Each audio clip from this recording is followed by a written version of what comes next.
There's several different rays. There's obviously visible light, and there's infrared light, which makes it warm. But the two that we worry about with the sun, with the skin, are UVA and UVB. UVB is what gives you your intense sunburn. It's what makes you pink right away. It contributes to skin cancer, and it contributes to that blistering kind of redness that people get. But there's also UVA, which is actually a longer wavelength. And it penetrates deeper into the skin. It also contributes to skin cancer, but can contribute to photoaging like wrinkles and blotchy brown marks and that type of thing. Just because you don't burn doesn't mean that you're not doing damage. And there's no such thing as a safe tan. There's 3 different types of common skin cancer. The 3 common types are basal cell carcinoma, squamous cell carcinoma, and melanoma.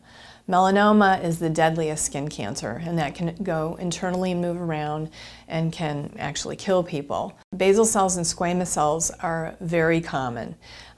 They estimate actually that 50% of the light-skinned individuals will end up having a basal cell or squamous cell during their lifetime. And that's huge. There's over 4 million cases last year of basal cell and squamous cell. So these skin cancers are very, very common. Basal cells are a little more common than squamous cells. They're the type of skin cancer that usually doesn't go internally and move around, but stays on the skin, but they can be disfiguring. Interestingly enough, as construction workers or they're out in the sun extensively, they do have a lot of precancerous areas. They do have a lot of basal cells and squamous cells, and they do need to protect themselves from the sun. If you're working outside, you need to protect your skin, and the best defense is actually covering up. Also, wearing hats, trying to seek shade as much as possible, but if they can't because they're working out in the sun, then they need to apply sunscreen, and they need to have a good sunscreen, SPF 30 or above, and reapply it every 2 hours. And with good UVA and UVB protection, broad spectrum sunblock. And something that you like and you like to reapply, because if it's something that you hate, you're not going to use it. So I really encourage people to find something that they like. And just because a sunblock is expensive doesn't make it any much better.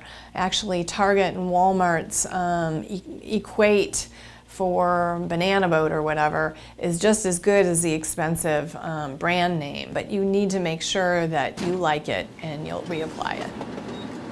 Depending on their, how much sun that they're getting exposed to, if they're wearing shorts or wearing, short sleeves, they may have to use a full shot glass full of sunblock in order to get appropriate protection. And on your face, you want about 2 teaspoons every 2 hours. And reapplying is really necessary. And for men working outside, if they have to wear hard hats that are not big, wide-brimmed hats, they need to make sure that they get the crevices in their ears, because a lot of times people will develop skin cancers even within the little areas of the ears, and it's very common. Reapplication has to be done every couple hours in order to get that maximum protection. People should be using it right after they brush their teeth in the morning. They should be applying their sunblock if they're working outside. And then they should be carrying some sunblock in their car. If you have it available and you make it easy, then you'll do it. It's not too late. If in your early years, in your 20s, 30s, 40s, 50s, and 60s, it's not too late. People are living a long life, so you don't want to be 90-some years old and having lots of skin cancers.